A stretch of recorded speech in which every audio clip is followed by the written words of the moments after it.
بسم اللہ الرحمن الرحیم. آپ دیکھ رہے ہیں یوٹیوب باکمال ٹی وی. میں ہوں سید اسلم کمال. وابٹا کی منمانیاں دیکھیے گا کہ میٹر کے پیسے ہم دیتے ہیں اور اگر کسی وجہ سے پریشانی سے بل جمع نہ کروا سکیں تو میٹر اتار کے لے جاتے ہیں. اور جب میٹر لگوانے جائیں تو کہتے ہیں جی کہ پہلے آپ نے بل جمع کرایا جس کی وجہ سے میٹر کٹا. ہم کہتے ہیں ہاں جی یہ دیکھ.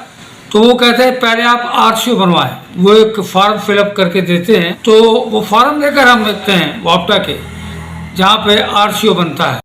وہ RCO بناتے ہیں. وہ کہتے ہیں آپ بینک میں جائیں. وہ پھر بینک میں جمع کرایا جاتا ہے کیونکہ بینک بھی مخصوص ہے.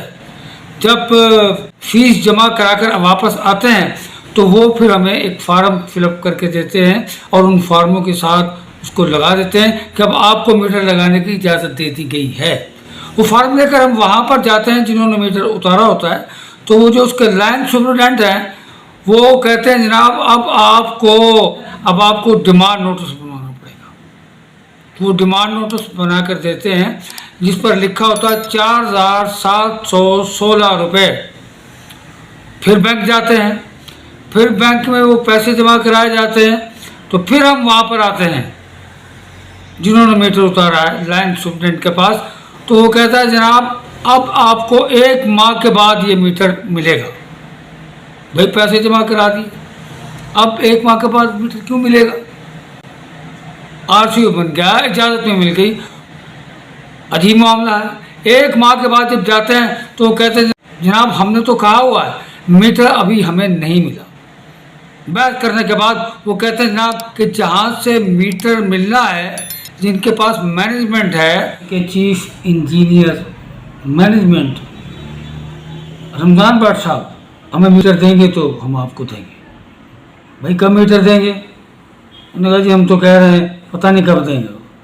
میں حیران ہوں بھائی کیوں نہیں دیں گے میٹر؟ کوئی بھی اس کا کچھ نہیں بگاڑ سکتا کیوں سب جانتے ہیں کہ کون کون کھاتا ہے, سب کو ملتا ہے. جناب رمضان بٹ صاحب ہی ہے. جب تک وہ کوئی چیز ہمیں نہیں دیں گے ہم عوام کو آگے کہاں سے دیں گے؟ اور وہ اس وقت دیں گے جب ان سے آنکھ ملائی جائے گی اور انہیں کوئی نہیں پوچھ سکتا, کوئی نہیں ہٹا سکتا, ان کا کوئی کچھ نہیں بگاڑ سکتا. گورنمنٹ کے جتنے بھی دفاتر ہیں, جتنے بھی محکمے ہیں, ان محکمے میں جو بھی بیٹھا ہے وہ صرف اور صرف عوام کو تنگ کرنے, پریشان کرنے کی تنخواہیں لیتے ہیں. خدا را کچھ خوف کیجئے, رحم کیجئے اس عوام پر. میں اعلیٰ حکام سے کہنا چاہتا ہوں کہ ٹھیک ہے جس کی لاٹھی اس کی بھینس تو ہے اور اس کی آواز آتی ہے. گیس کے بل کی صورت میں, بجلی کے بل کی صورت میں آواز آتی ہے, پانی کے بل کی صورت میں آواز آتی ہے, مہنگائی کی صورت میں آواز آتی ہے. کی آوازیں بہت ہیں لیکن یاد رکھیے گا اللہ کی لاٹھی کی آواز نہیں ہے. جب وہ پڑے گی, جب اللہ کی لاٹھی پڑے گی تو یقین کیجیے گا پھر ان لاٹھیوں کے اتنے ٹکڑے ہو جائیں گے, اتنے ٹکڑے ہو جائیں گے کہ پھر ان کی آواز نہیں آئے گی. سب کو پتا ہے کہ کون کون کھاتا ہے. لہذا کر لیں, چینل پہ جائیں, جہاں مرضی جائیں, جلوس نکالیں, وہ میٹر دیں گے تو لگے گا.